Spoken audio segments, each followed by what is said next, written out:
சட்டம் ஒழுங்கு கடந்த ஆட்சியை விடவும் மோசமாக சீரழிந்து போயிருக்கு. அது கடந்த ஒரு மாதத்து சம்பவங்களே சாட்சி.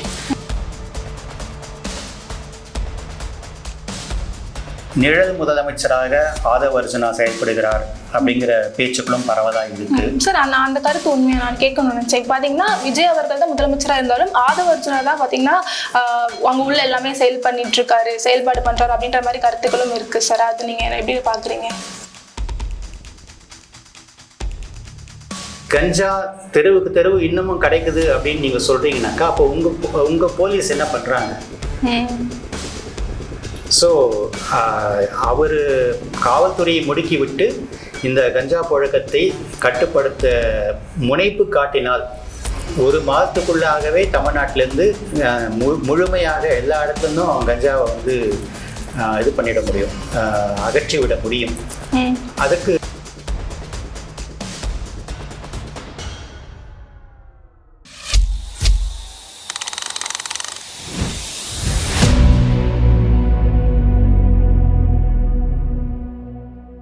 தமிழகத்துல சட்ட ஒழுங்கு எந்த அளவுக்கு இருக்கு அப்படின்னு நீங்க பாக்குறீங்க? சட்டம் ஒழுங்கு கடந்த ஆட்சியை விடவும் மோசமாக சீரழிந்து போயிருக்கு. அது கடந்த ஒரு மாதத்து சம்பவங்களே சாட்சி. நேற்று டாக்டர் ஷர்மிளாவுடைய பேட்டியை பார்த்து அவங்க சொல்லியிருக்காங்க, கடந்த ஒரு மாதத்தில் மட்டுமே சுமார் 200 பாலியல் குற்றங்கள் மட்டுமே நடந்திருக்கு. இது தவிர மற்ற கிரைம்ஸும் நிறைய நடந்துட்டு இருக்கு அப்படின்னு சொல்றாங்க. ஸோ சட்டம் ஒழுங்கு சந்தி சிரிச்சு போயிருக்கு இந்த ஆட்சியில. சார், இப்போ பாத்தீங்க அப்படின்னா விஜய் அவர்கள் இப்போ வரைக்கும் எந்த பிரஸ் மீட்டும் கொடுக்கவே இல்லை. அது மாதிரி அதே மாதிரி இந்த பாலியல் வன்கொடுமைகள் இந்த மாதிரி விஷயங்களுக்கு அவர் எந்த கருத்தும் தெரிவிக்கவே இல்லை. அதை இப்போ வந்து மாற்றம் வரணும் அப்படின்னு சொல்லிட்டு தான் டிவிக்கு ஆட்சிக்கு நாங்கள் ஓட்டு போட்டிருக்கோம் அப்படின்னு நிறைய பேர் நம்ம சொல்றத கேட்டிருப்போம். இப்போ இவ்வளவு விஷயம் நடக்கிறப்போ விஜய் அவர்கள் வந்து எதுக்காக வாய் திறக்காம இருக்கிறாரு அப்படின்னு நீங்க நினைக்கிறீங்க? ஃபர்ஸ்ட் விஷயம், தமிழ்நாட்டில் இவ்வளவு குற்றங்கள் நடக்குதுங்கிறதே அவர் கவனத்துக்கு போகுதா அப்படிங்கிறதே வந்து ஒரு சந்தேகமாக தான் இருக்கு. உளவுத்துறை அவருக்கு சரியான அறிக்கைகளை கொண்டு போய் சேர்க்கிறாங்களா அப்படின்னு தெரியல. நிழல் முதலமைச்சராக ஆதவ் அர்ஜுனா செயல்படுகிறார் அப்படிங்கிற பேச்சுக்களும் பரவலாக இருக்கு. சார், நான் அந்த கருத்து உண்மையை நான் கேட்கணும்னு நினைச்சேன். பாத்தீங்கன்னா விஜய் அவர்கள் தான் முதலமைச்சராக இருந்தாலும் ஆதவ் அர்ஜுனா தான் பாத்தீங்கன்னா அவங்க உள்ள எல்லாமே செயல்பாடு பண்றாரு அப்படின்ற மாதிரி கருத்துக்களும் இருக்கு சார். அது நீங்க எப்படி பாக்குறீங்க? பிரஸ்காரங்க கிட்ட பேசுறது எல்லாம் வச்சு பார்க்கும்போது அது உண்மையாக இருக்கும் போதுதான் தெரியுது.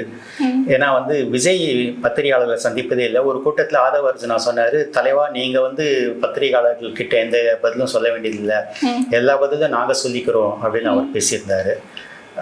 அப்போ விஜய் அவர்கள் பயப்படுறாரா பிரஸ் மீட் பண்றதுக்கு? கண்டிப்பா விஜய்க்கு பத்திரிகையாளர்களை சந்திக்க பயம், அதுல சந்தேகமே இல்லை. கரூர் சம்பவத்தின் போதும் நீங்க பார்த்துருப்பீங்க, பத்திரிகைக்காரங்க மைக்கை வச்சுக்கிட்டு அவர்கிட்ட சத்தமாக கேள்வி கேட்குறாங்க. அவர் வந்து அங்கேருந்து வேகமாக ஓடி போயிடுறாரு. அதே போல் சமீபத்தில் பிரதமர் மோடி அவர்களை சந்திச்சுட்டு வந்தார்.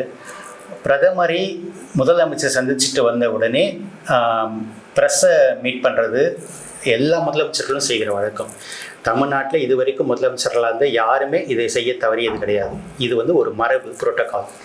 ஆனால் அதை கூட மதிக்காமல் அந்த மைக்குகளை கடந்து போகிறாரு. பத்திரிகையாளர்கள் சொல்கிறாங்க, பத்திரிகையாளர்களை சந்தித்து நீங்கள் பிரதமருடனான சந்திப்பை பற்றி பேசுவதுங்கிறது ஒரு மரபு சார் அப்படின்னு அவருக்கு எடுத்து சொல்கிறாங்க. அப்பவும் அவர் அதை மதிக்கலை.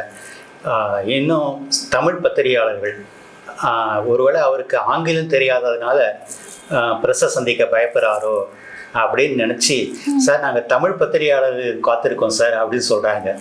அதையும் அவர் காதை வாங்காத மாதிரி ஓடி போய் காரில் ஏறிட்டாரு. ஸோ அவருக்கு வந்து பத்திரிகையாளர்கள் சந்திக்க பயம். ஏன்னா அவங்களுடைய கேள்விகளுக்கு அவருக்கு பதில் சொல்ல தெரியாது. அதனால தான் அவர் கரூர் சம்பவத்தின் போதும் அவர் பத்திரிகையாளர்களை சந்திக்கலை. கட்சி தொடங்கி 3 ஆண்டுகள் ஆக போகுது, இது வரைக்கும் பத்திரிகையாளர்களை சந்திக்கலை. இப்போ எந்த ஒரு முக்கிய நிகழ்வின் போதும் கூட அவர் பத்திரிகையாளரை சந்திக்காமல் இருக்கிறதுக்கு அவருடைய அறியாமை வெளிப்பட்டு விடுமோ என்று பயப்படுகிறார். ஏன்னா அவர் மேடையில் பேசுறதுலாம் வந்து யாரும் எழுதி கொடுக்கறது தான் பேசிட்டு இருக்கிறாரு. பத்திரிகையாளர்களுடைய கேள்விகளுக்கு கொஞ்சம் இருங்க நான் வந்து உங்களுக்கு பதில் சொல்லுன்னு சொல்லிட்டு தனக்கு எழுதி கொடுக்குறவர்கிட்ட வந்து வாங்கி அவர் சொல்ல முடியாது. அந்த இடத்துல ஸ்பான்டேனியஸாக அவர் பேசி ஆகணும், பதில் சொல்லி ஆகணும். ஸோ அந்த அறியாமை வெளிப்பட்டு விடுமோ என்கிற பயத்தின் காரணமாகத்தான் பத்திரிகையாளர்களை சந்திப்பதை தவிர்க்கிறார் விஜய். இப்போ ஒரு பத்திரிகையாளர்கள் சந்திக்காம இருக்கிறது ஒரு பக்கம் இருந்தாலும் தமிழகத்துல வந்து முதல்ல ஃபர்ஸ்ட் இருந்ததுக்கு இப்போ நிறைய கிரைம்ஸ் போயிட்டே இருக்குல்ல சார், இதுக்கு ஒரு முடிவு கொண்டு வரணும்ல. அப்போ வந்து மாற்றம் வேணும் அப்படின்னு சொல்லிட்டு தான் இப்போ ஒரு ஆட்சி வந்திருக்குன்றப்போ அதுக்கான ஸ்டெப்ஸ் அவங்க எடுக்கணும் இல்லையா? அதை நீங்க எப்படி பாக்குறீங்க? இதை வந்து அவருக்கு ஓட்டு போட்ட அறியாமையில் இருக்கிற ரசிகர்களை தான் நாம் இந்த கேள்வியை கேட்கணும். எந்த அடிப்படையில் நீங்கள் வந்து அவருக்கு ஓட்டு போட்டீங்க அப்படின்னா, நீங்கள் வந்து அவருக்கு ஓட்டு போட்டவங்ககிட்ட போய் கேட்டு பாருங்கள், நீங்கள் எதுக்காக விஜய்க்கு ஓட்டு போட்டீங்கன்னு கேட்டாக்கா, ஒன்று எங்கள் வீட்டில் இருக்கிற ஒரு குழந்தை சொன்னால் அதுக்காக ஓட்டு போட்டுன்னுவாங்க, அல்லது அவர் வந்து அவர் எங்களுக்கு பிடிக்கும், ஒரு ஹீரோவாக அவர் எங்களுக்கு பிடிக்கும், நல்லா டான்ஸ் ஆடுவார், அதுக்காக ஓட்டு போட்டுன்னு சொல்லுவாங்க. இதை தவிர அவங்கக்கிட்ட வேறு எந்த பதிலும் இருக்காது. ஸோ நடிப்பதை தவிர, நடனத்தை தவிர வேறு எதுவும் தெரியாத ஒரு மனிதன் கையில் போய் ஆட்சியை கொடுத்தது வந்து அந்த மக்கள் செய்திருக்கிற தவறு. ஆனால் அந்த மக்களுடைய தவறு மட்டுமே காரணமாக இருக்குமான்னு எனக்கு தெரியலை. ஏன்னா வந்து இப்படியும் சில முக்கியமான செய்திகள் வருது, அதை வந்து பல ஊடகங்கள் அதை வந்து எடுத்து பேசலை. என்னென்னா, இவிஎம் மெஷின்ஸ் மேனிப்புலேஷன் மூலமாகத்தான் இந்த வெற்றி தாவேகாவுக்கு கிடைச்சிருக்கு. திமுக தலைவர் ஸ்டாலின் அவர்களே தன்னுடைய சொந்த தொகுதியிலேயே தோற்று போவதற்கு வாய்ப்பே கிடையாது. இவிஎம் மேனிப்புலேஷன் மூலமாகத்தான் இது எல்லாமே நடந்திருக்கு என்று விஞ்ஞானி அப்துல் கலாமுடைய உதவியாளராக இருந்த பொன்ராஜ், மூத்த பத்திரிகையாளர் ஐயநாதன், அப்புறம் ஒரு வழக்கறிஞர் பசும்பொன் பாண்டியன், இந்த மாதிரி நிறைய பேர் தொடர்ந்து பேசிகிட்டு இருக்கிறாங்க. ஆனால் வந்து இதை எதிர்க்கட்சி தலைவர்கள் ஸ்டாலின் ஆகட்டும், எடப்பாடி பழனிசாமி ஆகட்டும், அவங்க வந்து ஏன் இதை பேசாமல் இருக்கிறாங்க அப்படின்னு எனக்கு காரணம் தெரியல. ஒருவேளை மத்திய அரசை பகைத்து கொள்ள பயந்து கொண்டு அவங்க இந்த விஷயத்தை பேசாமல் இருக்கிறாங்கன்னு எனக்கு தெரியல. ஏன்னா பொன்ராஜ் அவர்கள் திரு ஸ்டாலினையும் திரு எடப்பாடி பழனிசாமியையும் நேரில் சந்திச்சு, போன மாதம் நேரில் சந்திச்சு இவிஎம் மேனிப்புலேஷன் மூலமாகத்தான் ரிசல்ட்ஸ் இப்படி வந்திருக்குன்ட்டு எடுத்து சொல்லியிருக்கிறார், பர்சனலாக சந்தித்து சொல்லியிருக்கிறாருன்னு கேள்விப்படுறேன். அதுக்கு பிறகும் கூட அவங்க வந்து இதை பற்றி வாய் திறக்காமல் இருக்கிறதுக்கு மத்திய அரசின் மீதான பயம் காரணமாக இருக்கு. ஏன்னா அவங்கக்கிட்ட இடி, சிபிஐ அந்த மாதிரியான பல்வேறு இது இருக்குது, அமைப்புகள் இருக்குது. அந்த நிறுவனங்களுடைய சோதனைகளுக்கு பயந்து கொண்டு இவங்க வந்து அதை பற்றி பேசாமல் இருக்காங்களான்னு தெரியல. இது ரொம்பவும் ஒரு தமிழ்நாட்டுக்கு நேர்ந்திருக்கிற துயரம் என்று தான் நான் நினைக்கிறேன். சார், இப்போ அதே மாதிரி ரீசெண்ட் டேஸாவே பார்த்தீங்க அப்படின்னா, ஏதாவது ஒரு குற்ற வழக்கு வருது அப்படின்னா டிவிகே சம்மந்தப்பட்டவங்க, நிர்வாகி, இவங்க தான் அந்த மாதிரி பண்ணுறாங்க அப்படின்னு வருது. ஸோ அவங்களுக்கு அந்த தைரியம் எங்கேருந்து வருது? நம்ம தான் ஆட்சியில் இருக்கோம், நம்ம என்ன பண்ணலாம் அப்படின்னு சொல்லிட்டு அந்த டிவிகேவை சேர்ந்தவங்க அந்த மாதிரி பண்ணுறாங்களா? நீங்கள் அதை எப்படி பார்க்குறீங்க? கண்டிப்பாக ஒரு சில இடங்களில் அதாவது போலீஸ் ஸ்டேஷனில் மாட்டின தன்னுடைய கட்சிக்காரனை அந்த எம்எல்ஏவே போய் விடுவிக்கிறதுக்கான முயற்சி எடுக்கிறாருன்னுலாம் கூட செய்திகள் வருது. ஸோ தான் எந்த தப்பு பண்ணாலும் தன்னுடைய கட்சி ஆட்சியில் இருக்குது, தன் மேலே எந்த நடவடிக்கையும் வராது என்கிற திமிரு தெனாவட்டு சில குற்றவாளிகளுக்கு வந்திருப்பதாகத்தான் நாட்டு நடப்புகளை பார்க்கும்போது தெரியுது. இப்படியே போயிட்டு இருந்தா தமிழகத்தோட நிலைமை என்ன சார் ஆகும்?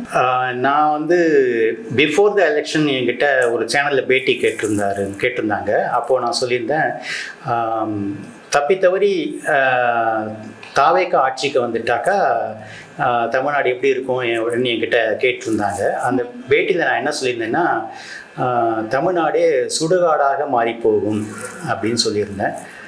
நீங்கள் கேட்ட கேள்விக்கு இதுதான் என் பதில். இது இப்படியே தொடர்ந்து கொண்டிருந்தால், விஜயும் இல்லை வந்து கவனம் செலுத்தாமல் இந்த சட்டம் ஒழுங்கு, பெண்கள் மீதான தாக்குதல்கள் இதெல்லாம் இப்படியே தொடர்ந்து கொண்டிருந்தாக்கா 5 ஆண்டுகள். அதற்காக தான் நாங்கள் சிங்கப்பெண் அதிரடிப்படை கொண்டு வந்திருக்கோம் அப்படின்னு சொல்றாங்களே. முந்தா நேத்து ஒரு பெண் பேட்டி கொடுத்திருந்தாங்க, ஒரு இளம் பெண். தன்னை வந்து மயக்க மருந்து கொடுத்து பாலியல் வல்லுறவு செய்த நபர்கள் அதை ஃபோட்டோ எடுத்து வச்சுக்கிட்டு தன்னை மிரட்டுறாங்க, நான் அந்த சிங்கப்பெண் அதிரடிப்படை நம்பருக்கு நான் கால் பண்ணினேன். என் ஃபோன் காலை அவங்க அட்டன் பண்ணவே இல்லை. அப்புறம் நான் ரெகுலர் போலீஸ்க்கு ஆல் உமன் போலீஸில் கம்ப்ளைண்ட் பண்ணேன். அந்த போலீஸ் இன்ஸ்பெக்டரும் அந்த குற்றவாளிகளுக்கு ஆதரவாக நீ அவங்கக்கிட்ட சமாதானமாக போயிடு, அவங்க உனக்கு வேண்டிய பணம் தருவாங்கன்னு சொல்லிட்டு அந்த இன்ஸ்பெக்டரே வந்து என்கிட்ட சொல்கிறாங்க. எனக்கு பணம் வேணாம், எனக்கு நீதி தான் வேணும். என்னை கொலை பண்ணுறதுக்கு அவங்க வந்து பின்தொடர்ந்து கொண்டே இருக்கிறாங்க. நான் வந்து உயிர் ஆபத்தில் இருக்கிறேன்னு சொல்லி நான் வந்து உமன் போலீஸ்கிட்ட சொல்லியுமே அவங்க வந்து அதை அலட்சியப்படுத்திட்டாங்க. இப்போ நான் அவங்களுக்கு பேட்டி கொடுத்துட்டு போன பிறகு கூட நான் வந்து உயிரோடு இருப்பேனான்னு எனக்கு தெரியாது அப்படின்னு அந்த இளம்பெண் பேட்டி கொடுத்துருக்காங்க. ஸோ ஒரு பானை சோற்றுக்கு ஒரு சோறு பதம்ங்கிற மாதிரி சிங்கப்பெண் அதிரடிப்படை அப்படிங்கிறதுலாம் வந்து வெறும் அலங்கார வார்த்தைகள் தானே தவிர அதில் வந்து எந்த ஒரு எஃபெக்டிவான எஃபர்ட்டும் இருக்கிற மாதிரி தெரியல. அப்படி இருந்ததுன்னா தாவேக்காரங்கன்னா சொல்லணும், சிங்கப்பெண் அதிரடிப்படை வந்து இந்த பெண்ணுக்கு நேரம் இருந்த ஆபத்தை இப்படி தடுத்து காப்பாற்றிட்டாங்க அப்படின்னு ஏதாவது ஒரு விஷயத்தை அவங்க தான் மீடியாக்களுக்கு வெளிப்படுத்தணும். சரி, அதே மாதிரி இங்கே ஒரு சில கருத்துக்கள் பார்த்தோம் அப்படின்னா, இப்போதாங்க டிவிக்கே வந்து ஆட்சிக்கு வந்திருக்காங்க, 1 மாதம் தான் ஆகுது, இன்னும் 5 வருஷம் இருக்குது, டைம் கொடுங்க, அவங்களால மாற்ற முடியும் அப்படின்னு ஒரு கருத்து வருதுல்ல, அதை நீங்கள் எப்படி சார் பார்க்குறீங்க? 5 வருஷ டைம்ங்கிறது வந்து 5 வருஷ டைம் யாருமே கேட்க மாட்டாங்க. பொதுவாக 6 மாதம் டைம் கேட்பாங்க ஒரு ஆட்சியை விமர்சனம் செய்யறது. இல்லை 5 வருடங்கள் இருக்கு அப்படின்ற மாதிரி கருத்துக்கள் பார்க்குறோம்ல, அதனால கேட்க. 5 வருடங்கள் இருக்கு எதுக்குன்னா, அவர் அறிவிச்சிருக்கிற திட்டங்கள் எல்லாத்தையும் வந்து நடைமுறைப்படுத்துவதற்கு தான் அந்த 5 வருட அவகாசத்தை கேட்க முடியும். அவர் அறிவிச்சிருக்கிற திட்டத்தில் வந்து 1-2 அரைகுறையாக தான் செயல்படுத்தப்பட்டிருக்க தவிர வேற எதுவுமே செயல்படுத்தப்படல. இந்த இபி விஷயத்தில், கரண்ட் பில் விஷயத்தில் கூட நாங்கள் ஆட்சிக்கு வந்தால் 200 யூனிட் வரை இலவச மின்சாரம்னு சொன்னார்.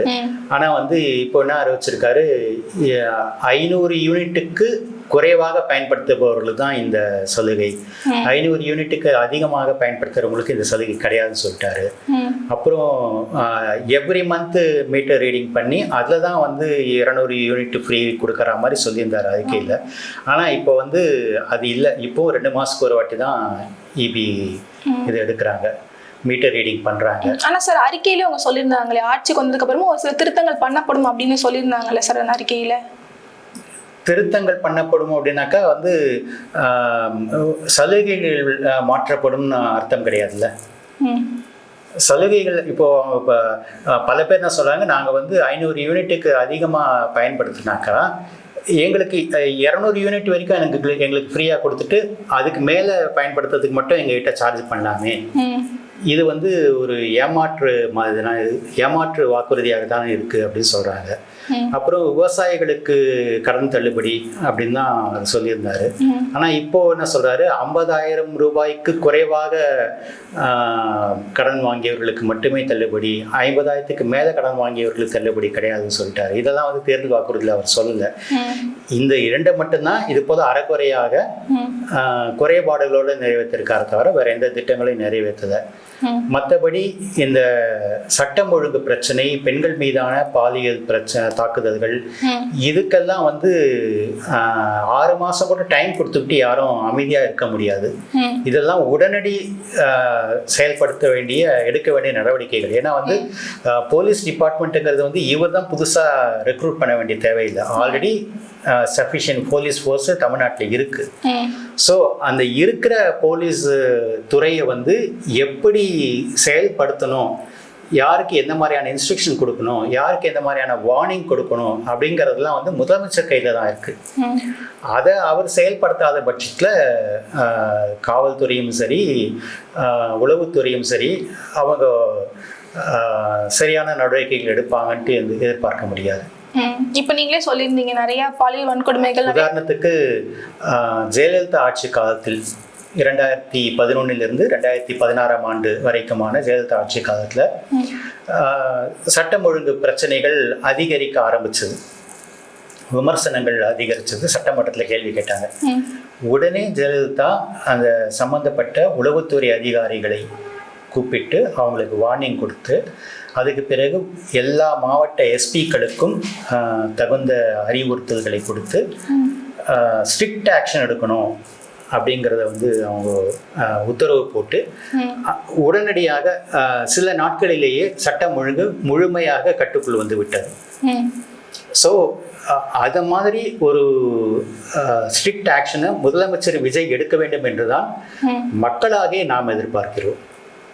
சரி, இப்போ 5 வருடங்கள் இருக்கு அப்படின்னாலும் விஜய் அவர்கள் கொடுத்திருக்கக்கூடிய தேர்தல் வாக்குறுதிகள்லாம் நிறைவேற்ற முடியுமா, சாத்தியம்னு நினைக்கிறீங்களா? கண்டிப்பா சாத்தியம் கிடையாது. ஏன்னா விஜய் அறிவிச்சிருக்கிற இலவச திட்டங்களை செயல்படுத்துவதற்கு 20 லட்சம் கோடி நிதி தேவைப்படும். அதாவது ஒவ்வொரு ஆண்டுமே 20 லட்சம் கோடி நிதி தேவைப்படும். ஆனால் தமிழ்நாட்டின் மொத்த பட்ஜெட்டே, ஆண்டு நிதிநிலை பட்ஜெட்டே 5 லட்சம் கோடிக்கும் குறைவான தொகை தான். ஸோ நிதிநிலை பட்ஜெட்டை போல 4 மடங்கு இருக்கக்கூடிய அந்த தேர்தல் வாக்குறுதிகளை அவர் முழுமையாக நடைமுறைப்படுத்துவதற்கு சாத்தியமே கிடையாது. சார், இப்போ இது அவருக்கு தெரியும்ல, விஜய் அவர்களுக்கு தெரியும் ஒரு வருஷத்துக்கு இவ்வளவுதான் கொடுப்பாங்க, தெரிஞ்சுதானே அவர் இந்த வாக்குறுதிகள் கொடுத்திருக்காரு. அப்போ அவர் எந்த தைரியத்துல வந்துட்டு அந்த வாக்குறுதிகள் அவர் மக்கள் கிட்ட கொடுத்திருப்பாரு? நம்ம எதை சொன்னாலும் நம்புறதுக்கு ஏமாளிகளாக ஒரு மக்கள் கூட்டம் இருக்கு. அதனால நம்ம தைரியமா அடிச்சு விடலான்னு அடிச்சு விட்டார். இப்ப நீங்களே சொல்லியிருந்தீங்க தமிழகத்துல நிறைய பாலியல் வன்கொடுமைகள், குற்ற வழக்குகள் எல்லாமே நடந்துட்டு இருக்கு. இதுலயே அந்த அளவுக்கு நடவடிக்கைகள் எதுவுமே எடுக்கப்படல அப்படின்றப்போ ஜான் பிரிட்டோ வழக்குல நடவடிக்கை எடுக்கப்படும் அப்படின்னு நினைக்கிறீங்களா? சந்தேகத்துக்குரிய விஷயம்தான். இருந்தாலும் ஜான் பிரிட்டோ வழக்கை பொறுத்த வரைக்கும் அவர் வந்து வெறும் தமிழ்நாட்டின் குற்றவாளி மட்டும் கிடையாது, சர்வதேச குற்றவாளி. போதை மருந்து கடத்தல் அப்படின்னும் போது இந்தியாவினுடைய போதை மருந்து தடுப்பு பிரிவு, நார்கோட்டிக்ஸ் டிபார்ட்மெண்ட், அவங்களும் நடவடிக்கை எடுக்கணும். நார்கோட்டிக்ஸ் டிபார்ட்மெண்ட்டு, அப்புறம் மத்திய வருவாய்த்துறை, இந்த மத்திய அமலாக்கத்துறை, இடி, இப்படி எல்லாமே சேர்ந்துட்டு தான் வந்து ஜான் பிரிட்டோ தேடிக்கிட்டு இருக்கிறாங்க. ஏன்னா இந்த விஷயத்துல வந்து தமிழ்நாட்டு போலீஸை மட்டுமே வந்து இதில் நடவடிக்கை எடுக்கணும் சுருக்கிட முடியாது. அவங்க சர்வதேச குற்றவாளி அப்படிங்கிறதுனால, இன்னும் சொல்ல போனால் வெளிநாட்டை சேர்ந்த காவல்துறையும் கூட, வெளிநாட்டை சேர்ந்த போதை மருந்து தடுப்பு பிரிவு காவல் அதிகாரிகளும் கூட அவனை வலைவீசி தேடிக்கிட்டு இருக்கிறாங்க. அதனால இந்த விஷயத்துல வந்து விஜய் மட்டும்தான் நடவடிக்கை எடுக்கணும்னு நம்ம எதிர்பார்க்க தேவையில்லை. எதனாலனா இப்போ கஞ்சா, போதை பொருள் எல்லாமே நம்ம ஸ்டாப் பண்ணோம்னா ஃபர்ஸ்ட் இந்த மாதிரி அது சப்ளை பண்ணக்கூடிய ஆட்கள் நம்ம கைது பண்ணி சரியான நடவடிக்கைகள் எடுத்தாதான் பண்ண முடியும். ஸோ அப்படி இருக்கிறப்போ அரசாங்கம் வந்துட்டு எந்த அளவுக்கு அவங்களோட நடவடிக்கை இருக்கணும்னு பாக்குறீங்க? ஏன்னா எந்த அளவுக்கு வேகமா நடவடிக்கை எடுக்கணும் அப்படின்னு நீங்க நினைக்கிறீங்க? பொதுவாக கஞ்சா அதிகமாக புழங்குதுன்னு சொல்றாங்க. இப்போ சமீபத்தில் நடந்த குற்றங்களில் கூட கஞ்சா அடிச்சுட்டு குற்றங்களில் ஈடுபட்டவங்க ரொம்ப அதிகமா, சின்ன சின்ன பசங்க கிட்ட கூட இப்போ கஞ்சா அதிகமா பார்க்க முடியுது நம்மளால. அது முதலமைச்சர் விஜய் என்ன சொல்லியிருக்கிறாரு ஒரு பொதுக்கூட்டத்தில், இப்போ அவர் முதலமைச்சர் ஆனதுக்கு பிறகு நீங்கள் திமுகவை பார்த்து சொல்றாரு, நீங்கள் தான் வந்து தெருவுக்கு தெரு கஞ்சா வியாபாரத்தை திறந்து வச்சுட்டீங்களே, நாங்கள் என்ன பண்ணுறது அப்படின்னு கேட்குறாரு. இது வந்து ரொம்ப ஒரு அபத்தமான அறியாமையான கேள்வி இது, அல்லது மக்களை ஏமாற்றுகிற கேள்வி என்றும் சொல்லலாம். அவங்க தப்பு பண்ணாங்க, அதனால மக்கள் அவங்கள தண்டிச்சிட்டாங்கன்னு வச்சுக்கலாம். இப்போ ஆட்சி அதிகாரம் உங்ககிட்ட தானே இருக்கு. நீங்கள் ஆட்சிக்கு வந்து 1 மாதம் ஆகுது, கஞ்சா தெருவுக்கு தெருவு இன்னமும் கிடைக்குது அப்படின்னு நீங்க சொல்றீங்கன்னாக்கா, அப்போ உங்க போலீஸ் என்ன பண்றாங்க? ஸோ அவர் காவல்துறையை முடுக்கி விட்டு இந்த கஞ்சா புழக்கத்தை கட்டுப்படுத்த முனைப்பு காட்டினால் 1 மாதத்துக்குள்ளாகவே தமிழ்நாட்டிலேருந்து முழுமையாக எல்லா இடத்துலேருந்தும் கஞ்சாவை வந்து இது பண்ணிட முடியும், அகற்றி விட முடியும். அதுக்கு விஜய் மனசு வைக்கணும். அவருக்கு வந்து தினந்தோறும் நடிகர்களை சந்திப்பதில் காட்டுகிற ஆர்வத்தை மக்கள் பிரச்சனைகளில் அவர் காட்டவில்லை. இவ்வளவு நேரமா உங்களோட கருத்துக்களை பகிர்ந்ததற்கு நன்றி சார். நன்றி. நேயர்களுக்கும் நன்றி.